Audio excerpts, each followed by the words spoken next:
Fala galera, beleza? Professor Jesus, Geografia, a matéria mais linda, mais cheirosa e mais sensacional de todas. Bom, aproveitando, esse período complicado aí do tal do coronavírus, vim aqui para poder fazer um videozinho para vocês sobre problemas urbanos para ajudar aí no processo de estudo, Já que a gente vai ter esse tempo de quarentena, mas de qualquer maneira fiquem tranquilos que muito provavelmente as datas dos vestibulares vão ser prorrogadas, então vai dar tudo certo, beleza? Bom, na semana passada eu e o Barbosinha fizemos um vídeo falando sobre urbanização brasileira, falamos um pouquinho do processo histórico. Alguns dos problemas urbanos acabaram aparecendo, mas acho muito importante a gente dar uma destacada especial em alguns desses problemas que estão aqui no quadro, beleza? Bom, para começar, é sempre importante lembrar que o processo de crescimento urbano muitas vezes é extremamente acelerado, não é? O êxodo rural é muito forte, principalmente pós-industrialização. Vale lembrar que teve um outro processo no século XX chamado Revolução Verde, que acabou expulsando muitas pessoas do campo e que fez com que esse processo de fluxo migratório campo-cidade fosse ainda mais intenso. Vale lembrar também que quando a gente fala desse fluxo nos países subdesenvolvidos, eles tiveram a tendência a serem um pouco mais acelerados do que nos países desenvolvidos. E aí é muito comum esse processo aqui que a gente chama de macrocefalia urbana. Essa macrocefalia urbana está diretamente relacionada a um crescimento urbano desenfreado, ou seja, a cidade cresceu demais e a gente não tem infraestrutura para todo mundo, não tem serviços para todo mundo, não tem moradia para todo mundo. Há uma grande tendência a ter formação de favelas e guetos. Lembrando que as favelas basicamente são ocupações irregulares que a gente pode dizer que foi um processo de crescimento um tanto quanto espontâneo. A galera vai ocupando espaços, muitas vezes espaços de risco, e vai desenvolvendo suas áreas habitacionais ali. Favelas, por exemplo, quando a gente fala do Rio de Janeiro, a gente lembra muito de morro, que são favelas, ocupações irregulares de uma maneira um tanto quanto espontânea. A gente pode falar no estado de São Paulo também de alguns morros, mas às vezes as margens do Rio Tietê também, ou de outros rios, que são áreas de inundação, que às vezes têm ocupações um tanto quanto irregulares. Quando a gente fala de Brasília, a gente pode falar, por exemplo, da estrutural no processo de ocupação inicial, mas não apenas, tudo bem? São só alguns exemplos de favelas. Guetos já estão relacionados a políticas de Estado de segregação. Temos pessoas que ocupam áreas irregulares em espaços onde o Estado não tem interesse que essas pessoas estejam, e aí essas pessoas são deslocadas para outros espaços. O grande problema dos guetos é que eles, via de regra, não têm uma infraestrutura adequada para a população, apesar das promessas. O grande exemplo de gueto aqui em Brasília é a Ceilândia, que surgiu com a campanha de erradicação das invasões, que criou o centro de erradicação das invasões e que as pessoas acabaram indo para lá. Vale lembrar que a Ceilândia é da década de 70, mas muitas ruas da Ceilândia só foram asfaltadas na década de 90. Então esse é um exemplo de gueto, beleza? Bom, é interessante perceber que, principalmente nas grandes metrópoles, nas grandes cidades, não só do Brasil, mas quanto do mundo, a gente tem uma tendência a ter um processo muito forte de verticalização. Notem que existe uma diferença entre verticalização e horizontalização. Na verdade, são dois conceitos opostos. Quando a gente fala de verticalização, nós falamos de surgimento de prédios, ou seja, a cidade começa a crescer para cima. Talvez no nosso Distrito Federal, o maior exemplo de verticalização seja Águas Claras, que, se eu não me engano, hoje os prédios podem ter até 32 andares. Então, a gente percebe um processo de intensificação da densidade demográfica, as pessoas ficam mais próximas, a quantidade de pessoas por quilômetro quadrado fica cada vez maior. Já na horizontalização, o processo está muito mais relacionado à cidade crescer para os lados.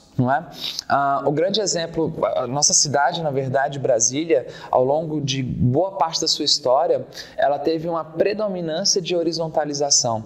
Por exemplo, quando a gente fala do surgimento de algumas regiões administrativas, ao longo da história, por exemplo, quando a gente fala da própria Ceilândia, que eu acabei de citar, quando a gente fala do surgimento de Samambaia, quando a gente fala de São Sebastião, enfim, quando a gente fala das várias regiões administrativas que surgiram ao longo da história do Distrito Federal, a gente vê um processo de horizontalização. Tanto é que a nossa cidade é uma cidade muito espaçada, né? Se você já teve a experiência de sair, por exemplo, de Braslândia até Planaltina de uma vez, você viu como é distante. E tanto a verticalização quanto a horizontalização têm vantagens e desvantagens. Por exemplo, quando a gente fala de verticalização, como há uma concentração muito grande de pessoas, há uma tendência dos serviços ficarem mais próximos. Beleza?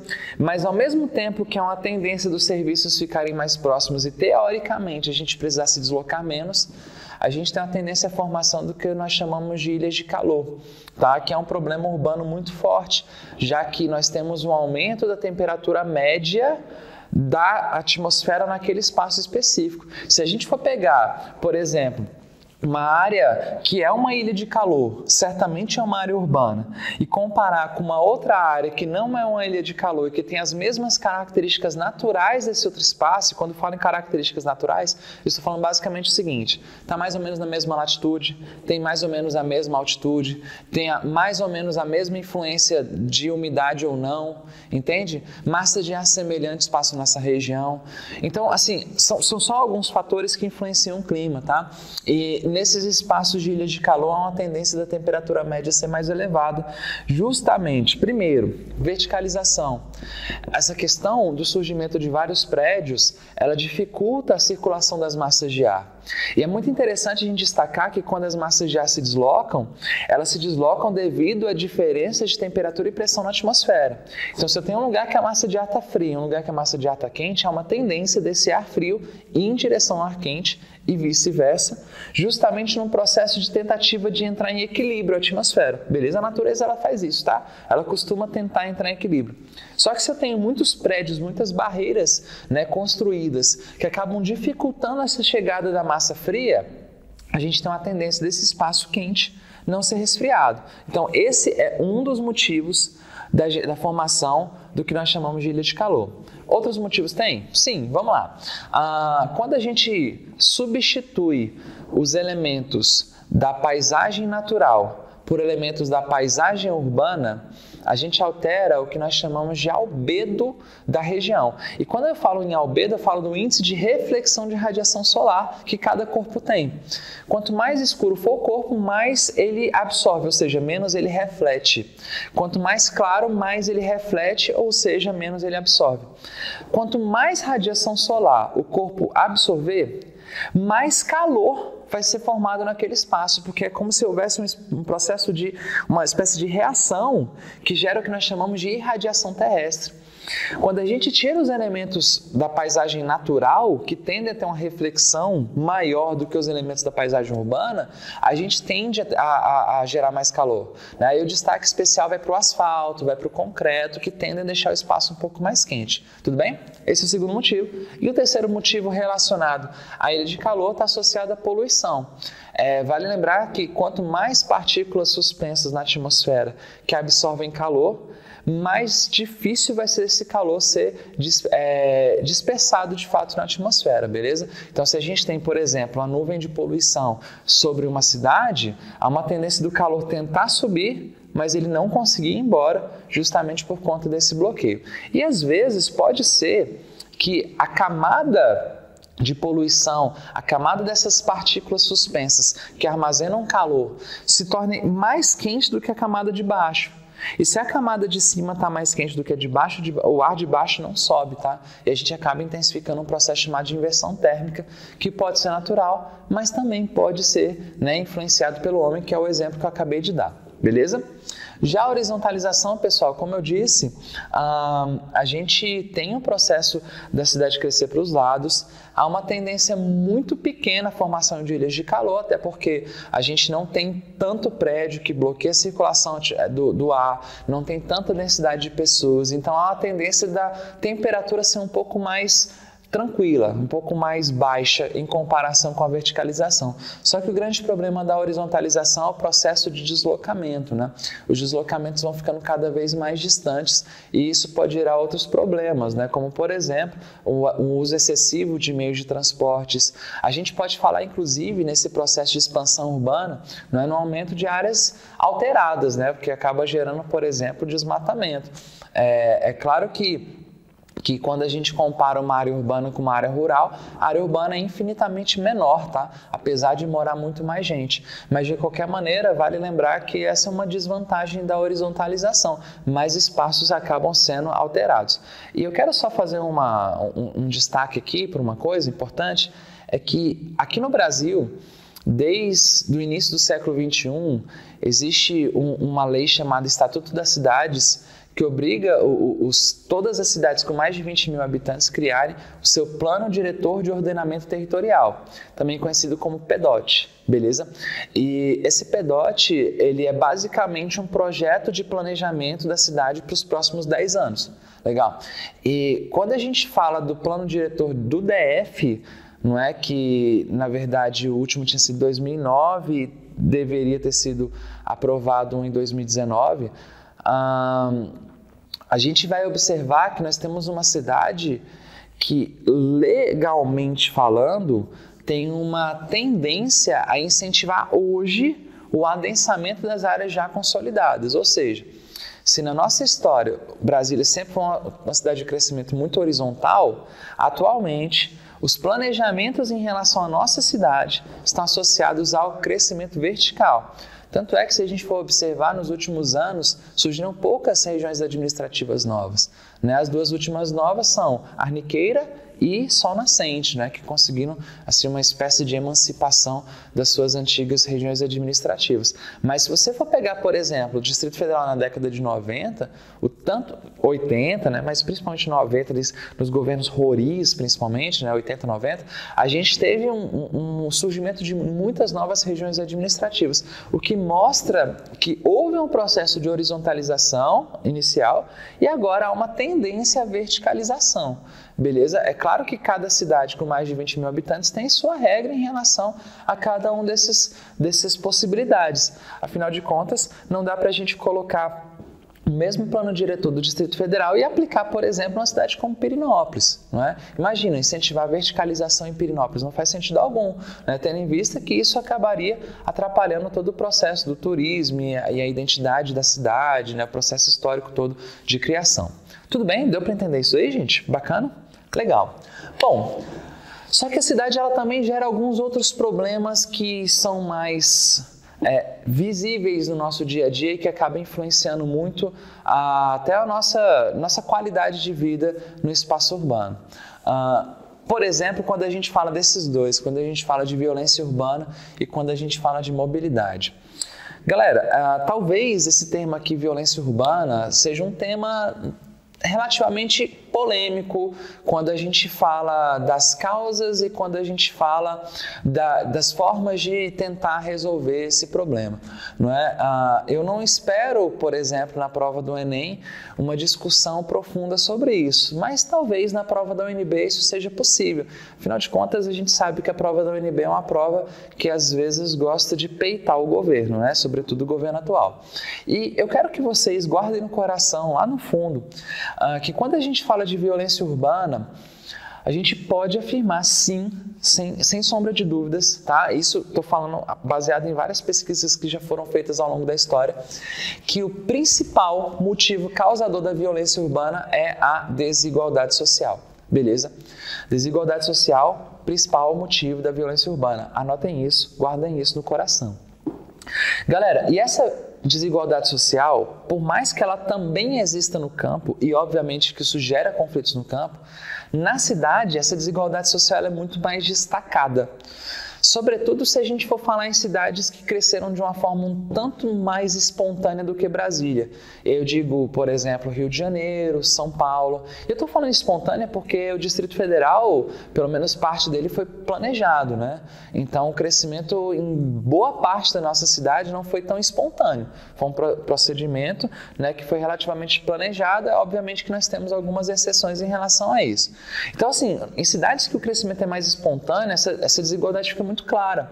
Quem já foi ao Rio de Janeiro, por exemplo, ou já foi em São Paulo, talvez já tenha passado ao lado de favelas, né? E que talvez essas favelas fiquem próximas a áreas que são economicamente favorecidas. Por exemplo, talvez você já tenha visto uma imagem que ela é muito interessante, talvez seja a imagem que mais destaca a segregação, aliás, a desigualdade social na cidade, que é uma que tem o bairro do Morumbi, que tem um prédio, que tem algumas sacadas e nas sacadas tem umas piscinas. E do lado está a favela de Paraisópolis. Essa imagem ela é clássica, ela é uma imagem que, assim, que ela é mais usada para esse tipo de exemplo, inclusive já apareceu em provas, tudo bem? E aí o que eu quero dizer, galera, é que essa desigualdade social muitas vezes incentiva uma pessoa, principalmente de classe mais baixa, a entrar no crime. Agora, eu quero que vocês, por favor, não me interpretem mal, tá? Eu não estou dizendo que necessariamente quem vai para o lado do crime sejam pessoas de baixa renda. Estou dizendo que na maioria dos casos isso acontece, tá? É óbvio que tem pessoas que entram na questão da criminalidade por uma questão ética, moral, né, de uma pessoa que é ruim mesmo e que acredita que é interessante entrar nesse mundo. Mas eu digo para vocês que na maioria esmagadora dos casos a questão da criminalidade é uma questão social. Beleza? Imagina você pensar, por exemplo, na história de um garoto, uma história fictícia, tá? Mas que talvez seja real em algum lugar, de um garoto de uma periferia que era um cara que estudava, que era um cara que tinha uma possibilidade de ter um futuro melhor do que grande parte da população da periferia ali que ele mora. Imagina, um garoto que mandava super bem no ensino médio e que, assim, ele vive na sua casa com sua mãe e seus 4 irmãos mais novos, porque o pai sumiu em algum determinado momento e um problema é que a mãe, como diarista, tem dificuldade de bancar a família. Ele ainda tem um irmão mais novo que tem problemas de saúde, que tem que tomar medicamentos constantes, que teoricamente esses medicamentos tem no posto de saúde, mas nem sempre o posto tem disponível, então tem que pagar. Enfim, esse garoto percebe que talvez, se ele continuar os estudos, ele não vai, sei lá, na sua formatura, ter a presença do seu irmão, entende? Então, o que ele vai fazer? Ele vai sair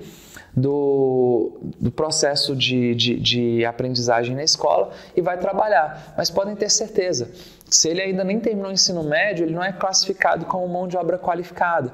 E se ele não é classificado como mão de obra qualificada, ele vai arrumar um emprego que é, assim, considerado menos qualificado, provavelmente um emprego de trabalho braçal, não é? E imagina que nesse emprego de trabalho braçal ele ganha um salário mínimo, dá uma ajudazinha em casa, mas em algum determinado momento o irmão dele entrou numa situação mais complicada. E ele, por ter vivido numa comunidade, às vezes ele conhece algumas pessoas que estão envolvidas com tráfico e tal, e decide entrar nessa brincadeira. E quando ele entra nessa brincadeira, passa alguns anos, ele acaba sendo preso, já pensou? E quando ele é preso, né, não tem dinheiro para pagar um advogado, não tem qualificação, enfim, ele vai para o sistema prisional brasileiro. E uma coisa interessante é que quando a gente pensa muito no sistema prisional, é muito comum a gente pensar que a principal função da prisão é punir. Eu diria que é uma função importante punir, não é? Só que tem uma outra função que o nosso Estado esquece um pouco, que é a função de conseguir pegar essa pessoa que praticou atos de criminalidade e reintroduzir essa pessoa na sociedade como uma pessoa que não vai causar mais problemas. Talvez esse seja um grande problema no nosso país, visto que, assim, algo próximo a 90% das pessoas que praticam crimes são presos, quando voltam para as ruas, voltam à criminalidade. Né? Vale lembrar que nesse exemplo que eu dei para vocês, esse garoto não era qualificado e muito provavelmente, salvo exceções, ele não vai ser qualificado na cadeia, entende? Aliás, não qualificado com empregos, né? Mas talvez com outras coisas não tão muito bacanas. Ou seja, a gente acaba entrando num processo em que a violência ganha destaque por conta da questão da criminalidade, da desigualdade, só que aí o camarada vai para o espaço que teoricamente ele deveria ser reeducado para entrar na sociedade de novo, de uma maneira mais, digamos assim, mais social mesmo, mais segura para a sociedade, que essa pessoa saia da criminalidade, mas o que acontece é justamente o contrário, e a gente acaba entrando num loop e que gera esses índices de violência altíssimos que a gente tem no nosso país. Obviamente que a gente tem debates sobre, sei lá, vamos incentivar a redução da maioridade penal, que é muito polêmico, né? Bastante discutível, até porque reduzindo a maioridade penal, até que ponto essa pessoa que vai para a prisão vai ser reeducado mesmo? Tem alguns que falam, vamos incentivar que as pessoas tenham porte de armas, também muito polêmico, visto que talvez isso possa gerar uma facilidade de acesso à arma para diversas pessoas que talvez não tenham condições principalmente psicológicas, né, de ter essa arma, ou talvez, né, uma circulação maior de armas que pode chegar no tráfico, enfim, polêmico pra caramba. Alguns falam, tem que investir na educação e tal, e de fato me parece que esse é uma saída interessante, só que a gente tem que lembrar também que esse seria um investimento a longo prazo, né? E o que a gente poderia fazer num prazo mais curto para tentar resolver esse problema? Parece uma questão complicada, tanto é que essa violência urbana e essa preocupação da população fez com que, ao longo da história, a sociedade ela se organizasse no que nós chamamos de enclaves fortificados. Enclaves fortificados. Quando eu falo enclaves fortificados, eu estou dando um nome bonito para condomínio fechado, tá? As pessoas, a sociedade, não só brasileira, mas de vários outros lugares do mundo, principalmente lugares que a gente percebe problemas relacionados à violência um pouco mais destacados, é cada vez mais comum as pessoas se organizarem em condomínios fechados. Justamente com essa ideia, cara, se eu ficar dentro do meu condomínio fechadinho, eu não tenho mais problema de violência. Mas existem uma série de estudos que mostram que, cara, o condomínio fechado não resolve. Afinal de contas, em algum momento, quem mora num condomínio fechado tem que sair, não é? Tem que usar o espaço público. E se o espaço público não é seguro, cara, os problemas continuam acontecendo. E também vale lembrar que já temos, ao longo da história brasileira, alguns problemas de violência dentro de condomínio também, tá? Então, essa questão fica um pouco complicada da gente dizer como uma atitude ou uma política, né? Não sei nem dizer se é política pública eu posso chamar, mas enfim, não é considerado uma forma de resolução do problema da violência, beleza? Então, se aparece na sua prova alguma informação afirmando que os enclaves fortificados, eles garantiram a maior proteção da população, esse item está errado, e se você for fazer uma prova de múltipla escolha, você não marca essa alternativa, beleza? Bom, mas e aí, como é que a gente resolve esse problema? Bom, alguns anos atrás, uma urbanista, se eu não me engano, americana, estadunidense, chamada Jane Jacobs, ela fez um livro chamado A Morte e Vida nas Grandes Cidades. Cara, esse livro foi um dos melhores livros que eu li na minha graduação, tá? Eu tenho uma quedinha por essa questão de planejamento urbano, de cidade e tal, que é um assunto que eu realmente gosto muito de estudar. E essa urbanista, Jane Jacobs, ela trouxe uma ideia sensacional no meu ponto de vista em relação à questão urbana. Ela sugeriu que para a gente ter uma redução do índice de violência na cidade, é necessário que os espaços públicos sejam usados, que a gente tenha uma grande circulação de pessoas, que quanto mais pessoas usarem os espaços públicos, menor vai ser a chance de ter algum problema relacionado à violência. Pensa comigo, imagina você numa cidade turística, qualquer cidade turística que você conheça, mas pensa numa cidade no Brasil, tá? Pode ser Pirinópolis, pode ser Porto Seguro, pode ser Salvador, enfim, não importa. Imagina, obviamente que não em tempos de coronavírus, não é mesmo? Mas imagina uma rua ou algum bairro, algum espaço dessa cidade que tenha grande circulação de pessoas à noite. Quando eu falo em Pirenópolis, eu já penso de cara na Rua do Lazer, né? Quem conhece Pirenópolis sabe que tem uma ruazinha, que tem vários bares e que ficam mesas no meio da rua em que, cara, de noite, principalmente no fim de semana ou em algum feriado, é muito movimentado. Então imagina essa Rua do Lazer 2 horas da manhã, ou qualquer outra cidade que vocês conheçam que tenha essa característica.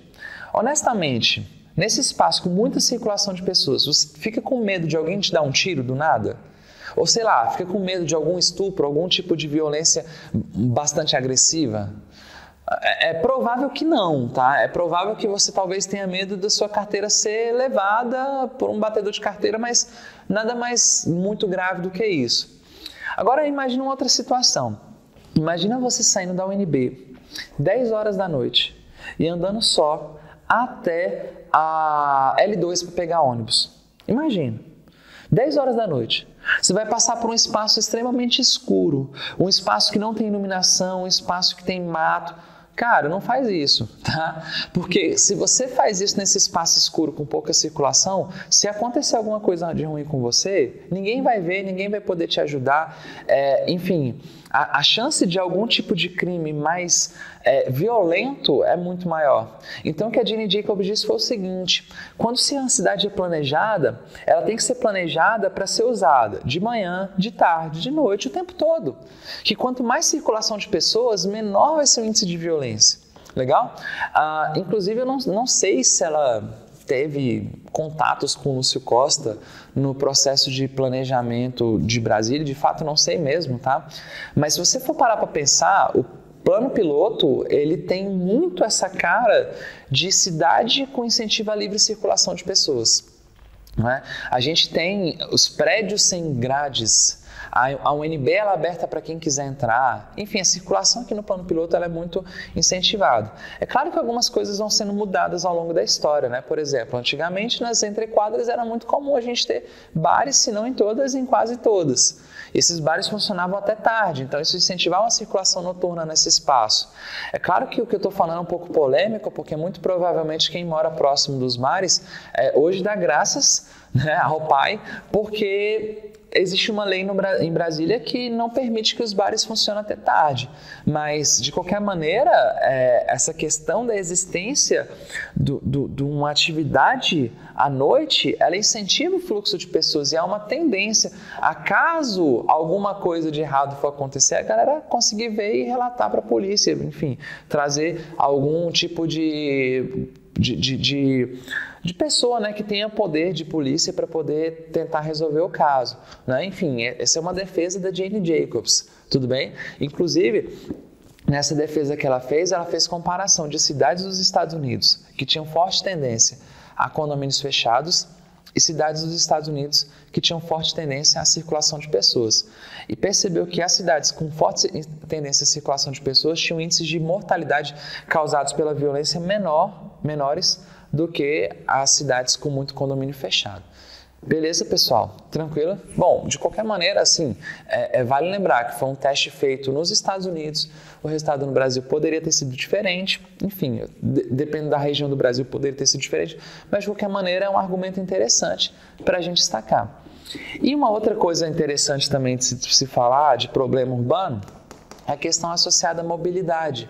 Quando a gente fala de mobilidade, a gente fala justamente da circulação das pessoas na cidade. Por muitos anos, mobilidade no Brasil era sinônimo de acesso a meio de transporte, sobretudo acesso a carro. Vale lembrar que o nosso país, desde o JK, ele vinha com essa forte tendência a defender um processo de que as pessoas usassem o máximo de carros possíveis, né? Até porque ele trouxe a indústria automobilística para o nosso país, investiu em rodovias e tal. Mas vale lembrar que de lá para cá, tanto a população brasileira cresceu, quanto a população de carros, entre aspas, né? A população de carros, cresceu também. Algumas cidades, esse crescimento ele foi muito assustador. Por exemplo, se a gente for pegar um intervalo entre 2002 e 2012, por que eu estou usando esse intervalo? Porque foi entre o acontecimento de uma conferência chamada Rio+10 e uma conferência chamada Rio+20, tá? Nesse intervalo, é muito comum a galera, para mostrar a diferença de uma conferência para outra, o pessoal mostrar o que foi evoluído em relação a questões ambientais. Entre 2002 e 2012, a população de carros do Distrito Federal subiu em 110%, tá, gente? 110%.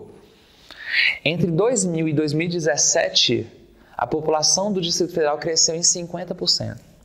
Ou seja, eu estou falando de um intervalo de 10 anos que a quantidade de carros no Distrito Federal cresceu em 110%. Dados que foram publicados na revista National Geographic, inclusive. Se eu não me engano, foi a galera que estava organizando o evento Rio+20, né? Não sei se vocês lembram, em 2012, já há 8 anos atrás, né? Daqui a 2 anos deve ter a Rio+30. Mas enfim, quando a galera organizou essa conferência, foram publicados alguns dados, né?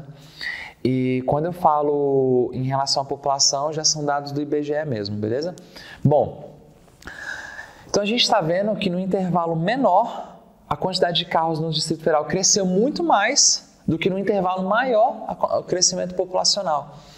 Né? Então a gente está vendo que cada vez mais, sobretudo nas metrópoles, a gente tem esse problema de mobilidade, que inclusive é um dos motivos que tem feito com que essas metrópoles deixassem de ter um processo de atração de investimentos e esses investimentos passassem a ir para as cidades médias, como a gente falou no vídeo anterior, né, junto com o Barbosa. Inclusive, só uma curiosidade, quando a gente tem uma metrópole que deixa de ser atrativa, nós falamos que o processo que está acontecendo é de desmetropolização, tá? Estamos formando deseconomias de aglomeração ou deseconomias de escala, tanto faz. Esses conceitos, eles são mais ou menos a mesma coisa, né? Na verdade, desmetropolização associada a essa saída, né? A metrópole perder influência, e os outros dois conceitos que eu falei relacionados a essa fuga de investimentos, beleza? Mas enfim, mas a mobilidade é um problema nas grandes metrópoles hoje. Como resolver? Galera, não é uma pergunta tão difícil assim, se você for parar para pensar. Não é que a grande resposta para a mobilidade hoje está associado na ideia de investir no que nós chamamos de multimodalidade de sistemas de transportes. Estou falando em a gente conseguir integrar vários sistemas na cidade. Metrô, ciclovia, calçada. Calçada, inclusive, tá, gente? Pode parecer besteira, mas quando a gente fala de calçada, eu mesmo morei em Taguatinga por muitos anos e eu achava um problema muito grande na região essa questão da falta de calçada, que dificultava, por exemplo, a gente ir na padaria comprar pão. Entende? Então, a calçada, ela incentiva com que as pessoas caminhem mais. A calçada, ela faz com que as pessoas usem menos carro para circulação de pequenas distâncias, assim como a ciclovia, tá? Eu não espero que, caso o Distrito Federal tenha ciclovias de qualidade ao longo de toda a sua extensão, eu de fato não espero que uma pessoa vá trabalhar todos os dias de bicicleta. Eu não espero que eu, por exemplo, que moro hoje no Mangueiral, venha para a Asa Sul de bicicleta, porque eu não vou vir, né? Eu, particularmente, sou um tanto quanto sedentário nesse fato, né? Eu posso até vir, mas para voltar do trabalho. Mas tem pessoas que fazem isso e tem pessoas que trabalham relativamente perto da sua moradia. Consequentemente, essa possibilidade ela diminuiria o número de carros nas rodovias da cidade. A expansão de metrô, enfim, quando a gente tem essa integração da intermodalidade, ela transforma a cidade em um espaço de um fluxo maior, não é? Eu estava vendo uma reportagem recente e que dizia que entre as metrópoles do Brasil, a cidade que as pessoas mais tem dificuldade de deslocamento, no sentido de assim, eu tenho que me deslocar 10 quilômetros. A cidade que a pessoa demora mais tempo para deslocar essa distância, a gente é de cara imagina São Paulo, mas não é Recife, tá? Entre as metrópoles do Brasil. Então, eu não conheço Recife pessoalmente, tá? Mas talvez quem conheça, talvez entenda o que eu estou falando, né, em relação a esse dado. Muito provavelmente lá o sistema de transporte não é integrado de maneira eficiente. Beleza? Deu para entender a ideia, pessoal? Vou dar uma dica para vocês. Depois pesquisem sobre um projeto de transporte que foi colocado na cidade de Bogotá, chamado Transmillennium. Procura no Google mesmo, Transmillennium. Ele foi um projeto colocado no final da década de 90, tá? Por um prefeito chamado Henrique Peñalosa. E esse prefeito, ele teve como grande objetivo o incentivo à circulação dos transportes públicos na cidade, que na época reduziu o tempo de deslocamento na cidade e, por mais louco que pareça, reduziu até o índice de violência, porque as pessoas passaram a circular mais nos espaços públicos, o que gerou uma redução nas questões relacionadas à criminalidade. Beleza, pessoal? Bacana? Para a gente fechar nossa aula, o último conceito que eu vou falar é esse aqui, ó, da gentrificação. Vamos pegar aqui todo o processo histórico que a gente falou até agora. A cidade cresce pra caramba, forma favelas, formam guetos, espaços sem muita infraestrutura. Tem espaços que crescem verticalmente, tem espaços que crescem horizontalmente. A gente tem um aumento da violência, problemas com mobilidade. E aí, principalmente naqueles bairros mais antigos, que no começo do processo da ocupação eles eram valorizados, muitas vezes, quando a gente fala em cidades que cresceram por conta de indústria, muitas vezes eram aqueles bairros que inicialmente tinham indústrias, mas que foram cada vez mais sendo abandonados, até porque, veja bem, se eu tenho indústria localizada no centro da cidade, a cidade cresce, tem um problema de mobilidade. O dono da indústria possivelmente fecha atividade aqui, abre atividade numa cidade menor, que tem um custo menor de investimento e uma maior facilidade de mobilidade. Esse prédio onde funcionava a indústria anteriormente fica um prédio abandonado. Legal? Se você conhece cidades mais antigas industriais do Brasil, destaque para São Paulo, sem dúvida, você vai ver que existem prédios que são abandonados por diversos motivos. Eu estou dando um exemplo de indústria, mas diversos motivos podem gerar esse abandono. Esses espaços abandonados tendem a ser espaços que geram problemas urbanos. Por exemplo, já que não temos circulação de pessoas, há uma tendência de aumento da violência, por exemplo. Tudo bem? É claro que a gente tem também pessoas que simplesmente querem morar mais perto do centro e que não têm condições de comprar uma moradia perto do centro e vem um prédio abandonado e passam a ocupar, não porque estão a fim de fazer alguma coisa ilegal, mas simplesmente porque estão querendo morar mais próximos do seu espaço de trabalho. Isso foi muito visível aqui em Brasília, quando a gente fala daquele hotel perto da Torre de TV que foi abandonado. Enfim, na verdade, o hotel que passou por uma série de problemas judiciais e que estava com suas atividades suspensas e que uma galera começou a ocupar. A gente tinha desde pessoas que simplesmente queriam morar mais perto do trabalho, até pessoas que queriam praticar o tráfico de drogas ou usar drogas naquele espaço. Então, assim, espaços que são abandonados, eles tendem a ficar à mercê de várias possibilidades, E aí, imagina que esse espaço, num determinado momento, existam políticas públicas que decidam dar uma revitalizada nesse espaço. E aí o interessante é que esse problema associado a espaços que foram abandonados inicialmente, que passaram por processo de revitalização posterior, esse processo aconteceu primeiro na Inglaterra. E aí, os ingleses eles pensaram, cara, a gente tem que dar uma enobrecida nesse espaço. E eu não sei se vocês já ouviram falar, mas a nobreza inglesa, ela muitas vezes era chamada de gentry. Eles decidiram fazer uma enobrecida, então eles estavam fazendo uma gentrification, legal, do espaço urbano. Quando eles começam a revitalizar esse espaço e essa ideia chega ao Brasil, a galera fala assim, mano, legal, a gente tem que fazer uma gentrification no Brasil também.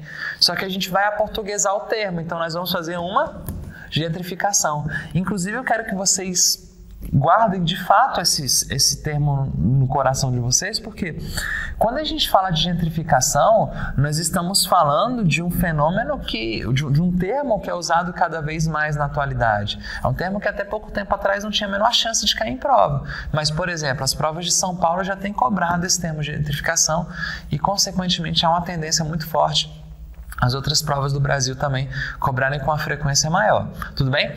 E aí, galera, o destaque que eu dou da gentrificação é justamente o Rio de Janeiro, Quando a gente fala de Copa do Mundo, quando a gente fala de Olimpíada, até mesmo no Pan-Americano anteriormente a tudo isso, algumas obras foram feitas para revitalizar alguns espaços. E o espaço que eu vou dar um destaque especial foi para a zona portuária. Assim, não sei se vocês conhecem, quem conhece vai saber do que eu estou falando, quem não conhece, Vai no Google, o Google é seu amigo, tá? Pelo menos nessas horas. Procura imagens da zona portuária do Rio de Janeiro antes e depois da revitalização. Você vai perceber que antes da revitalização era um espaço assim, um espaço feio, não era um espaço com muita sujeira, um espaço com poluição, um espaço não muito agradável. Hoje, se você vê a zona portuária, cara, ela é sensacional, sensacional. Há uns 3 anos atrás, um amigo meu que é professor da UFG estava fazendo doutorado lá na UFRJ. E aí eu fui visitá-lo. Ele mora no bairro chamado de Bairro da Glória, mais próximo da região central. E a gente pegou aquelas bicicletinhas que a gente aluga temporariamente e foi dar um rolê na zona portuária. Cara, a gente passou pela zona portuária ali. Imagina aquela cena de filme, daquele espaço amplo, com praças, com pessoas sentadas, com o vendedor de pipoca, com os navios assim do lado, sensacional. Aí você vai pedalando pela zona portuária até chegar no Museu da Manhã, você deixa a bicicletinha lá, vai no Museu da Manhã.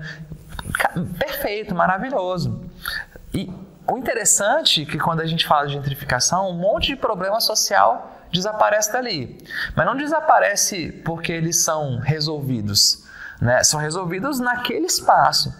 Mas a gente gera um problema, é que as pessoas que moravam nessa região, muitas vezes porque os aluguéis dos prédios eram mais baratos devido à baixa qualidade da moradia, quando a gentrificação acontece, esse espaço fica muito mais caro. O preço dos aluguéis, por exemplo, sobe bastante. O que acontece com essa população? Ela sai fora. Ela acaba sendo obrigada a mudar para outros espaços mais distantes.